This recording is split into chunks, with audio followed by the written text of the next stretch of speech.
The Great Hall of the Galactic Council was completely silent. Ambassador Claire Morrison stood in the center of the massive room, looking up at the alien leaders who sat in their high seats. She had served Earth for 20 years in this place. She had made friends here. She had helped solve problems and stop wars. But today everything felt wrong. The High Arbiter was a being made of crystal. His name was Velkoth, and his body caught the light and threw it around the room in rainbow colors. He raised one of his sharp arms and spoke in a voice that sounded like breaking glass. The vote is finished. Earth is no longer part of the Galactic Council. All human soldiers and ships must leave our space in 10 days. If you do not leave, we will use force. Claire felt like someone had punched her in the stomach. Behind her, Captain Jake Sullivan stood very still. His hand moved slightly toward his weapon, but he did not draw it. Jake was a good soldier. He knew when to fight and when to wait. The vote had been unanimous. Every single race in the council had voted to throw Earth out. The crystal people, the scaled people, the floating gas clouds, even the small furry Pelians who Earth had saved from a terrible disease 40 years ago. All of them voted against humanity. Claire took a deep breath. Her voice was calm when she spoke, but inside she was burning with anger. May I ask what crime we committed? What did humanity do wrong? Velkoth made a clicking sound with his mouth parts. It might have been a laugh. No crime, Ambassador. We are simply being practical. The Zynthian Collective wants you gone. They say they will only join the Council if Earth leaves. The Zynthians have technology and resources we need. Your people have been useful, but we can replace you. The words hurt more than any insult could. Earth had not failed. Earth had not betrayed anyone. Earth was just not important enough to keep. 300 years of helping the Council meant nothing. 300 years of human soldiers dying to protect alien worlds meant nothing. Humanity was being thrown away like trash. You have 10 days, Velkoth said again. Use that time wisely. 2 guards stepped forward. They were not human guards. They were tall warriors from a race called the Kormathi. They had 4 arms and gray skin like stone. They did not look at Claire or Jake. They just pointed toward the door. As they walked out of the Great Hall, Jake leaned close to Claire and whispered very quietly. What are your orders, ma'am? Claire's eyes were cold and hard. She had made a decision. Get me a communication line to Admiral Frank Peterson on the Valiant. Tell him to bring every human home. Every ship, every soldier, every doctor, every engineer. I want every single human out of Council space as fast as possible. Jake nodded. And then? Claire smiled, but it was not a happy smile. It was the smile of someone who knew a secret. Then we remind the galaxy why humans survived when we had nothing but sharp rocks and wooden spears. We survived because we are very, very good at war. They reached their ship an hour later. It was called the Messenger, and it was small compared to the warships in orbit, but it was fast. While Jake prepared the engines, Claire sent out the orders. Every human base in Council space received the same message. Come home, bring everything. Leave nothing behind. On the bridge of the EDS Valiant, Admiral Frank Peterson received the message. He was an old man with gray hair and scars on his face from a battle 20 years ago. He had fought for the Council his entire career. He had lost friends protecting alien worlds. Now those same aliens had voted to throw Earth away. Frank called his officers to the bridge. There were men and women from every part of Earth. Some were young, some were old. All of them were angry when they heard the news. Recall everyone, Frank ordered. I want every human ship, every human soldier, every human scientist back in Earth space within 7 days. Strip the bases. Take everything we can carry and destroy everything we cannot. A young officer named Helen Brooks spoke up. Sir, what about the people we are protecting? The Pelians are asking us to stay.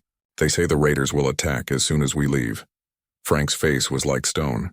The Pelians voted to throw us out. They made their choice. Now they will live with it. But sir, innocent people will die. Yes, Frank said, and his voice was sad but firm. They will. And maybe that will teach the Council what friendship actually means. We gave them 300 years of protection.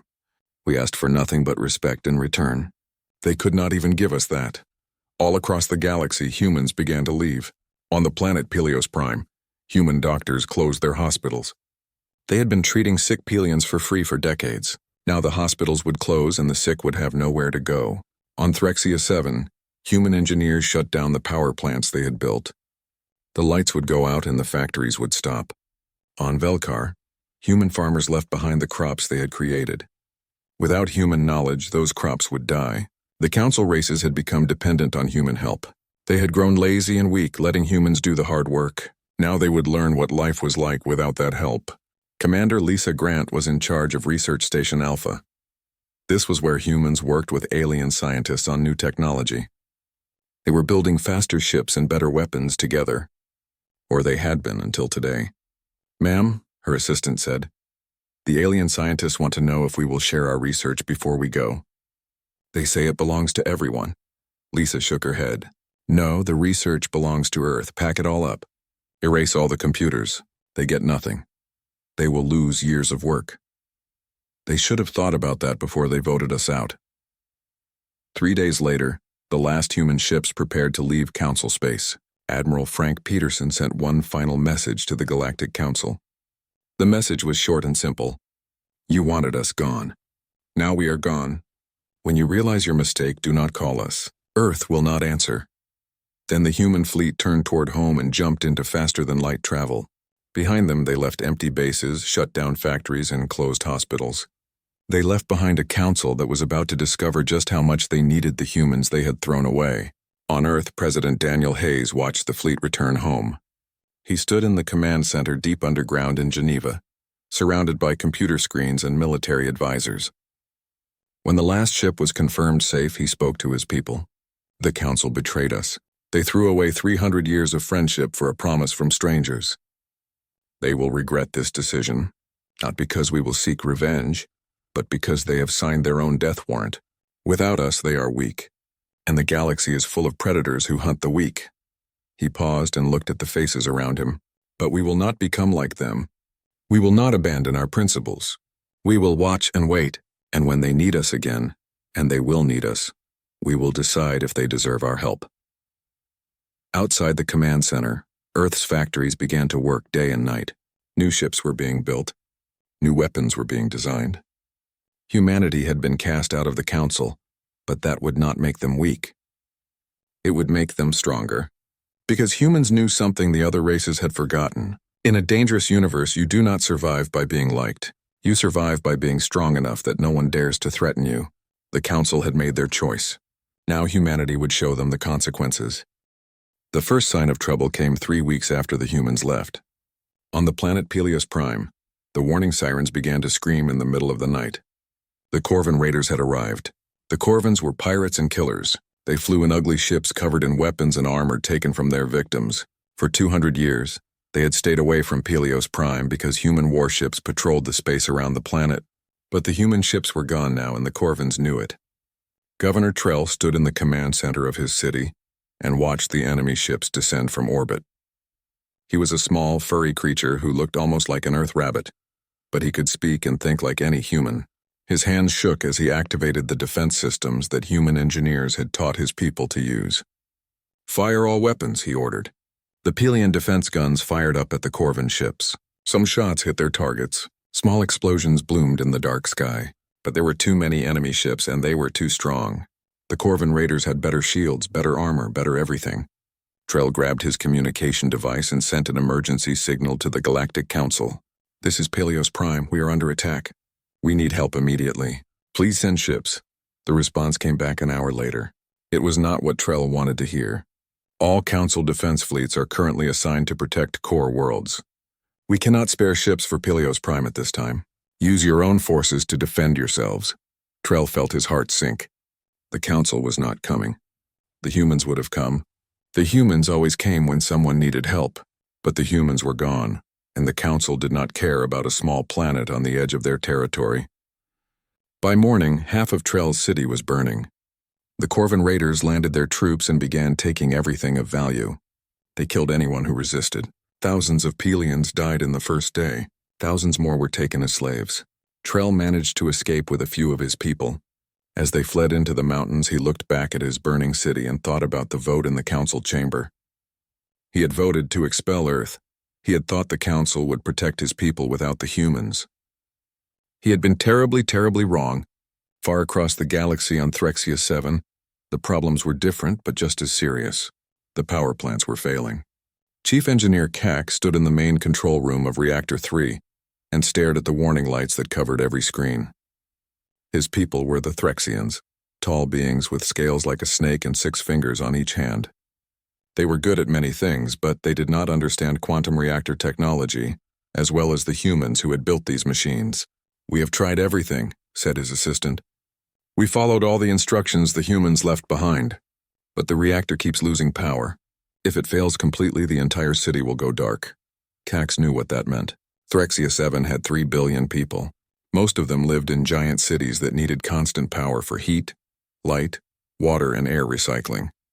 If the reactors failed, people would start dying within hours. "Contact the human embassy," Cax ordered. Then he remembered. There was no human embassy anymore. The humans were gone. "Contact the council. Tell them we need human engineers immediately." The response from the council was the same as it had been for Peleos Prime. There were no humans available. The council suggested that the Threxians should try harder to fix the reactors themselves. By the end of the week, 3 of the 5 major reactors on Threxia 7 had shut down. The cities began experiencing rolling blackouts. Factories closed. Food storage facilities lost power and food began to spoil. Hospitals could not care for their patients. Within a month, thousands had died from cold, hunger, and untreated illness. The Threxian government sent increasingly desperate messages to the Galactic Council, but the Council had its own problems now. Many worlds were suffering without human help, and the Council could not help all of them. On Velkar, the home world of the Crystal People, High Arbiter Velkoth faced a personal crisis. His body was breaking apart. The Crystal People suffered from something called fragmentation syndrome. Their bodies would slowly crack and shatter unless they received special treatment. Human doctors had developed that treatment 70 years ago. They had modified the Crystal People's genetic structure to prevent the fragmentation, but the treatment required regular monitoring and adjustment, and only human doctors knew how to do it properly. Velkoth stood in his private chamber and looked at his reflection. Cracks ran through his crystalline body like lightning. Pieces had already fallen off his left arm. He could feel the weakness spreading through him. Within months, he would shatter completely and die. He was not alone. Millions of Crystal People across Velkar were experiencing the same thing. The fragmentation syndrome was coming back, and there was no one to stop it. Velkoth called an emergency meeting of the council. Representatives from dozens of worlds gathered, and every single one of them had bad news. The Pelian representative reported that 17 of their colony worlds had fallen to raiders. The Threxian representative reported complete industrial collapse on 3 of their most important planets. The Kormathi reported food shortages. The Gas Cloud people reported navigation system failures. On and on it went, a list of disasters that grew longer every day. "This is unacceptable," Velkoth said, though his voice was weak and his words were hard to understand through his damaged body. "Where are the Zynthians? They promised us resources and technology. They said they would provide everything the humans gave us. Where are they?" Ambassador Zexlar of the Zynthian Collective attended the meeting by hologram. He was a strange creature that seemed to be half machine and half organic matter, constantly shifting and changing shape. When he spoke, his voice was smooth and cold. "The Zynthian Collective is preparing our full support package. These things take time. In the meanwhile, we strongly suggest that the Council not contact Earth. Any communication with the humans would be seen as a violation of our agreement. We would be forced to withdraw our offer of membership." "But our people are dying," said the Pelian representative. "Surely in an emergency, no exceptions," Jexler interrupted. "You made your choice when you expelled the humans. You cannot go running back to them every time you face difficulty. Learn to stand on your own." The hologram vanished, leaving the council members sitting in stunned silence. They were trapped. They needed help desperately. But the Zynthians forbid them from asking Earth, and the Zynthians themselves were providing nothing but empty promises. Meanwhile, on Earth, Admiral Frank Peterson watched all of this happen through long-range sensors and intelligence reports. The human spy network had not shut down when the military left. Humans still watched the council worlds from the shadows, gathering information. "Sir," said Lieutenant Helen Brooks, "we are receiving hundreds of requests for help. Some are official from council governments. Most are from individual people begging us to come back." Frank looked at the data on his screens. He could see the suffering. He could see the death counts rising. Part of him wanted to help. That was the human instinct, to protect those who were weak. But another part of him, the part that had been betrayed by people he had fought to protect, that part was cold and hard. "Ignore all requests," Frank ordered. "We are not part of the council anymore. Their problems are not our responsibility. Sir, some of these people saved human lives in the past. Good people who spoke against our expulsion. Then perhaps they should have spoken louder, Frank said. His voice was harsh. The council voted unanimously to throw us away. Every single race voted against us. Now they pay the price for that decision. Helen looked unhappy, but she nodded and returned to her station. Frank understood how she felt. It went against human nature to watch people suffer when you could help them, but Earth had to be firm now. The council had to learn that friendship was not something to throw away when it became inconvenient. On Earth, President Daniel Hayes met with his military commanders and civilian advisors. They discussed the situation for hours. Some argued that Earth should offer humanitarian aid to show they were better than the Council. Others argued that any help would just let the Council avoid facing the consequences of their choice. Finally, Hayes made his decision. We will not offer help, but we will prepare for the possibility that we may need to act in the future, continue building the new ships, continue training our forces, and continue watching the Council. I do not trust these Xinthians. In his office late that night, Hayes looked at reports from across the former Council space. Millions were suffering. Millions more would suffer in the months ahead. It hurt him to see it.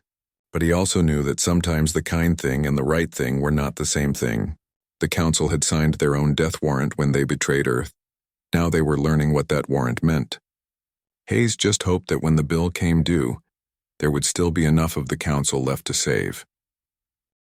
Commander Lisa Grant sat in her office on Mars Colony and read through intelligence reports from across known space. The numbers were terrible. 37 Council worlds had fallen to raiders or pirates. Industrial production was down by 60%. Food shortages affected over 100 billion beings. Disease was spreading on worlds where human medical technology had kept epidemics under control. The worst part was that Lisa had predicted all of this. Before humans left, she had run computer simulations showing exactly what would happen when human support was removed. She had tried to warn the Council, but they had not listened. They had thought they could replace humanity easily. They had been wrong. Her communication screen blinked with an incoming call. It was Captain Jake Sullivan calling from the EDS Defiance, one of the new warships currently on patrol near the edge of human space. Commander Grant, Jake said. His face looked tired on the screen. We picked up something on long-range sensors. A small ship, Velkari design, crossing into human territory. It is badly damaged and leaking atmosphere. Did you hail them? Yes. They claim to have a message from High Arbiter Velkoth himself. They say it is urgent. They are asking permission to enter Earth space. Lisa thought for a moment. Official policy was clear. No Council ships were allowed in human territory without special permission from the President himself.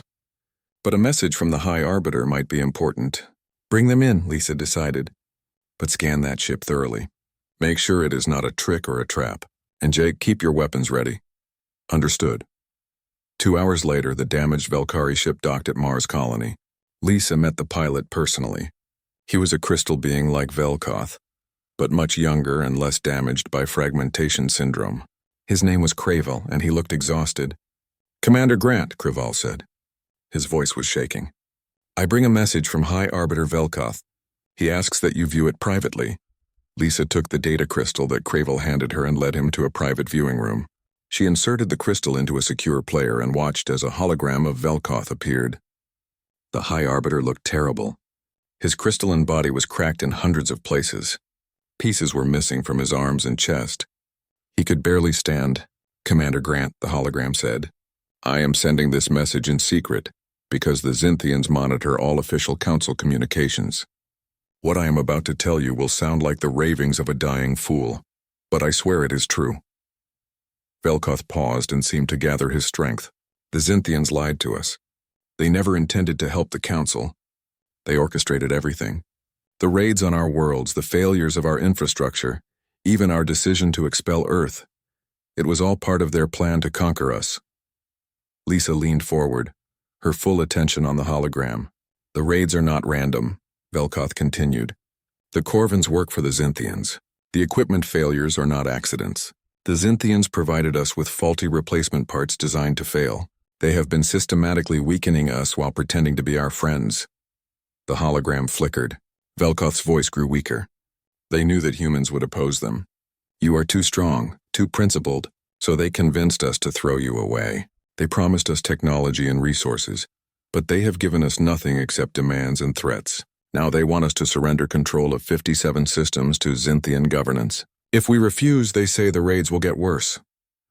Velkoth's body seemed to crack further as he spoke. I am dying, Commander. My people are dying. All the council races are suffering. We were fools. We betrayed our truest friends for the promises of slavers. I do not ask for your forgiveness. I do not deserve it. But I beg you to share this information with Earth. The Xinthians are not just a threat to the Council. They are a threat to the entire galaxy, including Earth. The hologram ended. Lisa sat in silence for a long moment, thinking about what she had just seen. If Velkoth was telling the truth, then the situation was even worse than anyone had realized. The Council had not just made a mistake. They had been manipulated into destroying themselves. Lisa immediately sent the recording to Earth along with her analysis. Within hours, she was in a video conference with President Daniel Hayes, Admiral Frank Peterson, and the heads of Earth's intelligence agencies. Is it real? Hayes asked. Could this be a Xinthian trick to get us involved? General Linda Martinez, the head of Earth's ground forces, shook her head. I don't think so, sir. We have been seeing strange patterns in the raid activities. The Corvins are attacking with better weapons and better coordination than ever before. Someone is supplying them and directing them. And the equipment failures, added Admiral Peterson. Our analysts have been reviewing the technical data. The pattern is too consistent to be natural. Someone deliberately sabotaged Council infrastructure. Hayes rubbed his tired eyes. So the Council was manipulated into expelling us, and now they are being conquered by the same people who orchestrated that manipulation. That's about the size of it, sir, Peterson confirmed. What do you recommend? Peterson pulled up tactical displays showing Xinthian fleet movements. The Xinthians have 800 capital ships converging on the Velkar system. They plan to occupy the Council homeworld and force total surrender. Once they control Velkar, the rest of the Council will fall within weeks. And if we do nothing? Hayes asked. Then billions die and the Xinthians control half the known galaxy. Eventually they will turn their attention to Earth. We will face them alone without allies. Hayes looked at each of his advisors. General Martinez, if we go to war with the Xinthians, can we win? Martinez smiled. It was not a pleasant smile. Sir, the Xinthians have never fought humans. They think they know what we are capable of because they studied Council records of our peacekeeping operations. But they have never seen humans actually at war. They have never faced human soldiers who are fighting for survival. Is that a yes? Sir, we can crush them. It won't be easy and it won't be cheap, but we can win. Hayes turned to Ambassador Claire Morrison, who had been silent during the entire meeting. Claire, you spent 20 years in the Council. You have friends there. What do you think we should do? Claire spoke slowly and carefully. Sir, every instinct I have tells me to let them burn. They betrayed us. They threw away 300 years of friendship without a second thought. They deserve what is happening to them. But, Hayes prompted, but we are humans, sir. We don't abandon people just because they don't deserve our help. That's what makes us different from the Xinthians and the Council and everyone else out there. We protect the weak even when the weak have wronged us. That's not weakness. That's strength. Hayes nodded slowly. He had already made his decision, but he wanted to hear his people agree. Admiral Peterson, prepare the fleet for full combat operations. General Martinez, mobilize all ground forces. We are going back. And if the Council rejects our help? Peterson asked. They might see our arrival as an invasion. Then we help them anyway, Hayes said firmly. We are not going back because the Council wants us. We are going back because it is the right thing to do, and because the Xinthians need to learn a very important lesson about Earth. What lesson is that, sir? Hayes smiled, and it was the kind of smile that made his advisors remember that humans came from a world of predators. They need to learn that you do not threaten our allies, even allies who have betrayed us, because humans are very territorial, and we consider everyone under our protection to be ours. The Xinthians should have thought about that before they started this game. Orders went out across human space. The entire Earth defense fleet began preparing for war. New ships that had been under construction were rushed to completion. Soldiers who had returned home were called back to duty. Weapons that had been in storage were brought out and loaded onto ships. Captain Jake Sullivan received his orders while the Defiance was still on patrol. He read them twice to make sure he understood correctly. Then he called his crew together. "We are going back to council space," he announced. "Not as peacekeepers. Not as friends. We are going as liberators. The Xinthians think they can conquer the council and threaten Earth. We are going to show them what happens when you make humans angry." The crew cheered. They had been waiting for this. They had been frustrated and angry since the day Earth was expelled. Now they would get their chance to fight back. As the human fleet gathered for the jump to Velkar, Admiral Peterson sent one final message to all ships. "Remember, we are not doing this for glory or revenge.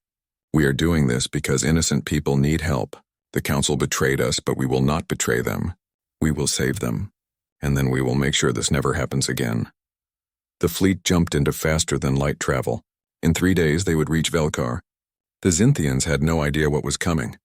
They thought they understood human capabilities. They were about to learn how wrong they were. The Xinthian invasion fleet arrived at Velkar 3 hours before the humans. Ambassador Jexlar stood on the bridge of the flagship Dominator and watched as 800 warships took up positions around the crystal planet. It was a beautiful sight, he thought. The greatest fleet ever assembled by the Xinthian collective, ready to claim their prize. High Arbiter Velkoth appeared on the communication screen. He looked even worse than before. His crystalline body was barely holding together. Pieces kept falling off as he moved. "Ambassador Jexlar," Velkoth said weakly, "why are you here with a war fleet? We have not refused your demands. We are still negotiating." Jexlar's biomechanical form rippled with what might have been laughter. "The time for negotiation is over, High Arbiter. The Council will surrender control of 57 systems immediately, or we will take them by force. You have 1 hour to decide." "You promised to help us," Velkoth protested. "You said you would provide resources and technology. You have given us nothing but threats." "We provided exactly what we promised," Jexlar replied. "We helped you remove the humans from your territory. Without them, you are weak, and the weak serve the strong. That is the law of the universe." The screen went dark. Jexlar turned to his tactical officer. "Begin landing troops on the 3 moons. Establish occupation zones. If the Council does not surrender within the hour, commence orbital bombardment of military targets." The Xinthian fleet moved into attack formation. Troop carriers began descending toward the moons of Velkar. Everything was proceeding according to plan. Jexlar allowed himself a moment of satisfaction. In a few hours, the Council would be under Xinthian control, and there was no one left who could stop them. That was when the alarm started screaming. "Sir," the tactical officer called out. "Multiple ships emerging from hyperspace. 200 contacts. Configuration matches Earth Defense Fleet." Jexlar spun toward the display screen. It was impossible. The humans had been expelled. They had left Council space months ago. Why would they return? But there they were. 200 human warships dropping out of faster-than-light travel in perfect formation. At their center was the massive EDS Valiant, the flagship of the human fleet. And they were not hailing or asking for permission. They were moving directly into combat positions. Admiral Frank Peterson sat in the command chair of the Valiant and studied the Xinthian fleet on his displays. 800 ships against 200. The odds were not in humanity's favor, but odds had never stopped humans before. "All ships," Peterson said calmly into the fleet-wide channel. "Battle formation Delta. Weapons free. Primary targets are Xinthian command ships. Show them what Earth does to slavers." The human fleet accelerated toward the Xinthian formation. On the bridge of the Valiant, Lieutenant Helen Brooks reported from her station. "Sir, the Xinthians are hailing us. They want to know why we are here." "Ignore them," Peterson ordered. "Lock weapons on their flagship." The Xinthians hesitated. They had expected the Council to surrender without a fight. They had not expected human intervention. That hesitation cost them precious seconds. Seconds that human forces used to position themselves perfectly for the first strike. Captain Jake Sullivan commanded the EDS Defiance at the tip of the human assault formation. His ship was one of 30 new Defiance-class warships that the Xinthians had never seen before. These ships incorporated technology that humans had developed in secret, technology they had never shared with the Council. "All Defiance-class vessels," Jake ordered. "Target the enemy command cluster. Fire quantum lances on my mark." The quantum lance was a weapon that the Council had never seen. It used entangled particles to create a beam of energy that could not be blocked by conventional shields. The Xinthians did not know such a weapon existed. They were about to find out. "Mark," Jake said. 30 beams of brilliant white light crossed space in an instant.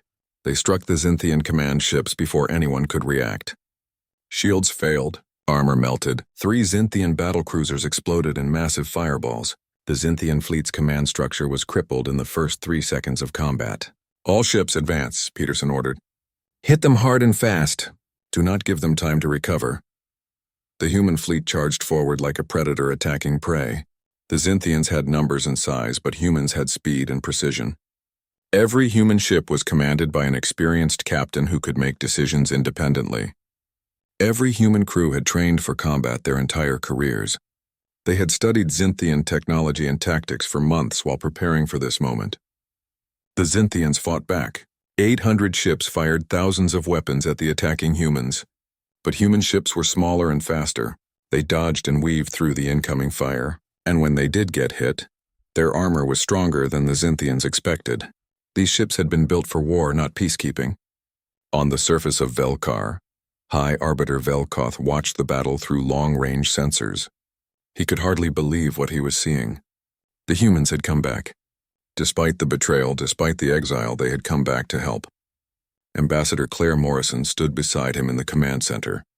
She had arrived on the Valiant and immediately come to the surface to coordinate with the Council. Her face was hard and focused as she watched the tactical displays. "Your Admiral Peterson is insane," Velkoth said. "He is outnumbered 4-1. He's human," Claire corrected. "We do our best work when the odds are terrible." In orbit, the battle raged. The Xinthians tried to use their numerical advantage to surround and overwhelm individual human ships. But the humans had trained for exactly this scenario. They moved in coordinated groups, covering each other's weaknesses and exploiting every gap in the enemy formation. Lieutenant Ryan Cole at Tactical on the Defiance called out targets as fast as his computer could identify them. 2 destroyers moving to flank us. Cruiser at bearing 270 attempting to lock weapons. "Evasive pattern echo," Jake ordered. "Return fire on the cruiser. Full spread of kinetic missiles." The Defiance rolled and accelerated, avoiding the destroyer's attack. At the same time, it launched a dozen missiles at the cruiser. The missiles were not explosive. They were solid slugs of metal accelerated to a significant fraction of light speed. When they hit the Xinthian cruiser, they punched through its shields and armor like bullets through paper. General Linda Martinez was not in the space battle. She was leading the ground assault on the Xinthian occupation forces that had landed on Velkar's 3 moons. Her forces had traveled in the holds of the warships and deployed in orbital drop pods as soon as the space battle began.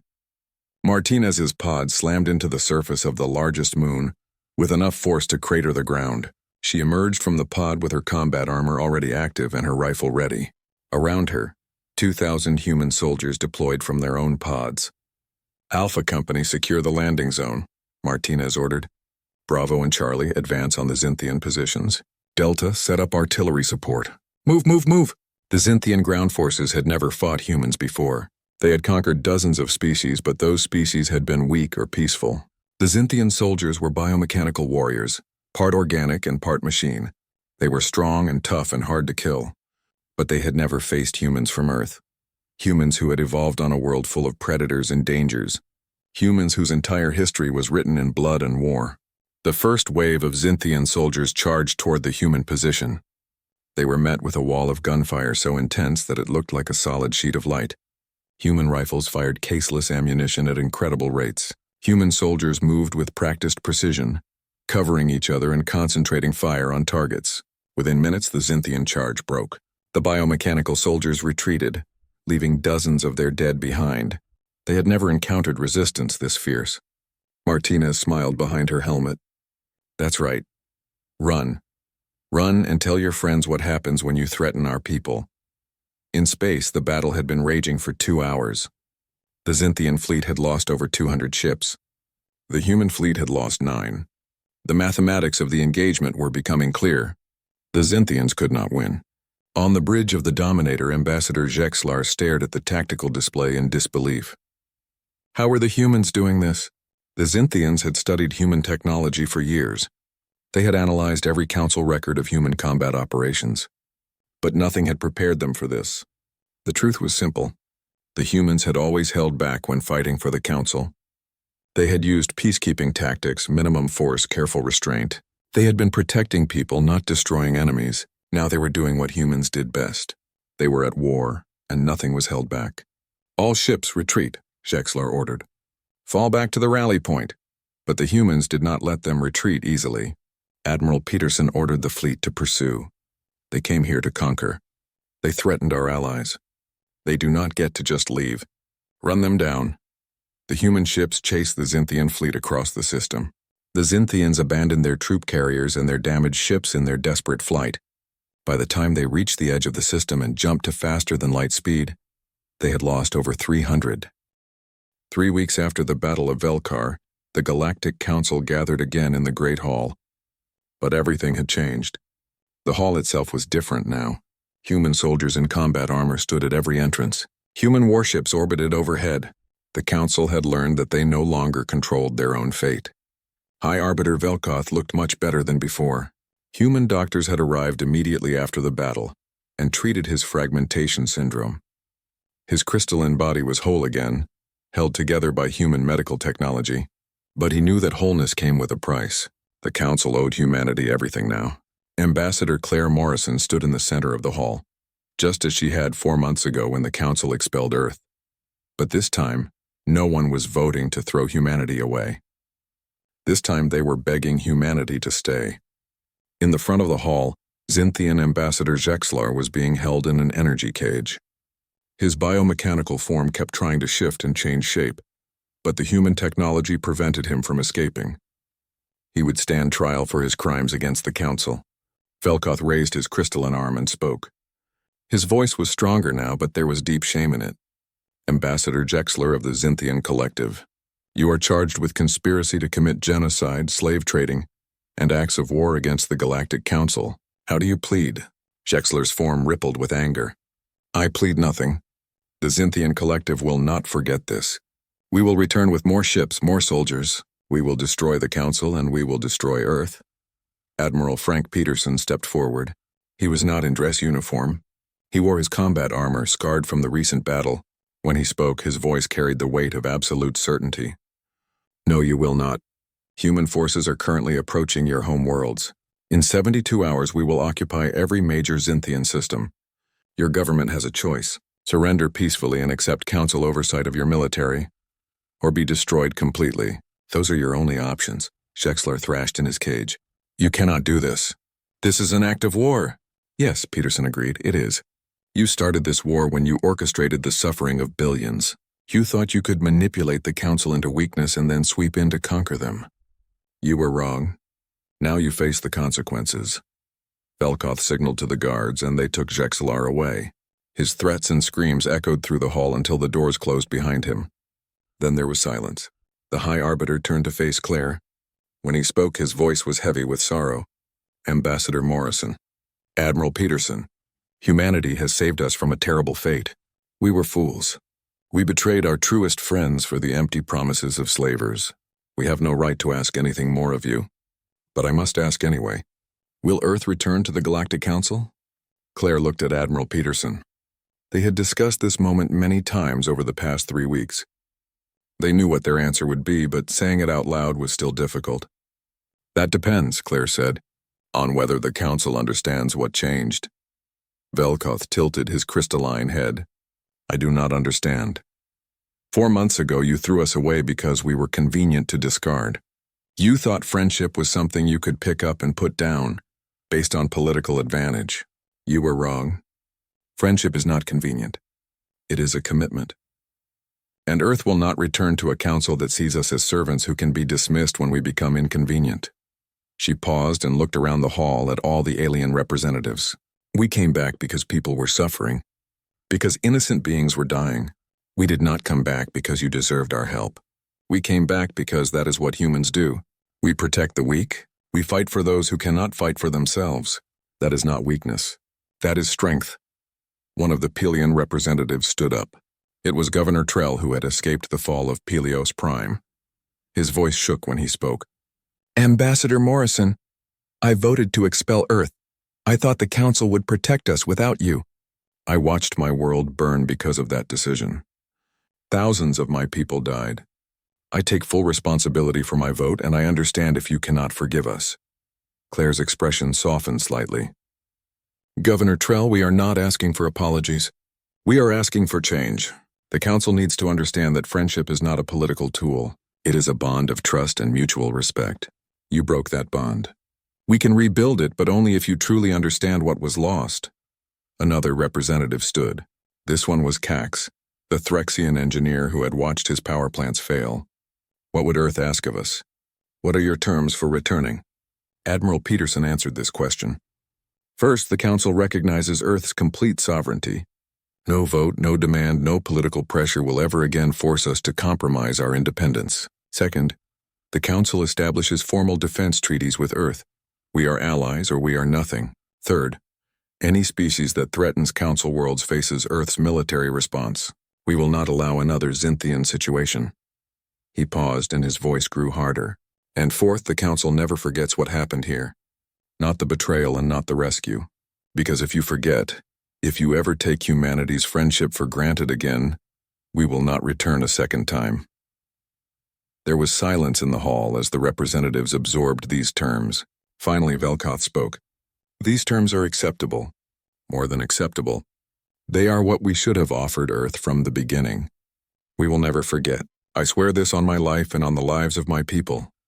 One by one, every representative in the hall stood and made the same oath. They would remember. They would honor their friendship with Earth. They would never again betray humanity. Claire felt something loosen in her chest. The anger she had carried for 4 months began to fade. "Then Earth accepts. We will return to the Council, not as servants but as partners, not as tools to be used but as friends to be respected." The hall erupted in cheers. Not loud cheers, because most of the species present had seen too much death and suffering to feel true joy yet. But there was relief. There was hope. The Council had been saved, and perhaps they had learned something important in the process. Over the next few weeks, human forces spread across Council space. Engineers returned to fix the power plants and infrastructure. Doctors returned to treat the sick. Soldiers returned to protect the weak. But everything was different now. The humans were not humble helpers anymore. They were the guardians, the protectors, the ones who had proven their strength when it mattered most. Captain Jake Sullivan brought the Defiance back to Pelios Prime. Governor Trell met him at the spaceport. The small furry being looked up at the tall human captain and said, "Thank you for coming back. Thank you for saving us even though we did not deserve it." Jake looked down at Trell. "You are right. You did not deserve it. But we did not come back because you deserved it. We came back because it was right. That is the difference between humans and the Xinthians. They believe the strong should rule the weak. We believe the strong should protect the weak." He turned to leave, then paused. "But Governor, do not mistake kindness for weakness. Earth helped you because we chose to help. Because it was right. If you ever betray us again, we will not return. Remember that." Trell nodded slowly. He would remember. They all would remember. On Earth, President Daniel Hayes gave a speech that was broadcast across both human and Council space. He stood in front of cameras in the White House and spoke with quiet authority. 4 months ago, the Galactic Council turned against Earth. They expelled us from their ranks. They threw away 300 years of friendship and sacrifice. In doing so, they signed their own death warrant. Without humanity, they were weak. Without our protection, they were vulnerable. Without our friendship, they were alone. Hayes paused and looked directly into the camera.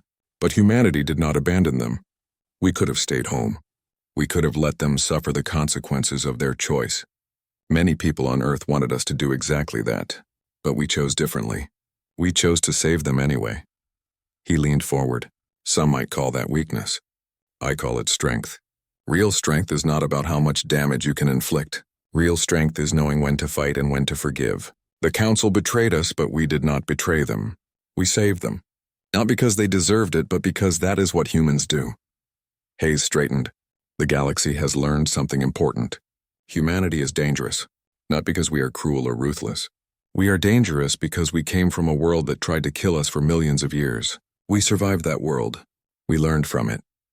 And the greatest lesson we learned is this: the strong have a responsibility to protect the weak. Not exploit them. Not abandon them. Protect them. He smiled, and it was a smile full of quiet pride. The Council turned against Earth and signed their own death warrant. But Earth tore up that warrant and wrote a new future instead. A future where friendship means something more than political convenience. A future where the strong protect the weak no matter the cost. That is the human way. That is what makes us different. And that is why humanity will endure, no matter what the galaxy throws at us. The broadcast ended. Across Council space, billions of beings watched and understood. Earth had proven something that day. They had proven that humanity was not just another species seeking power. They were something rare and precious in a crew.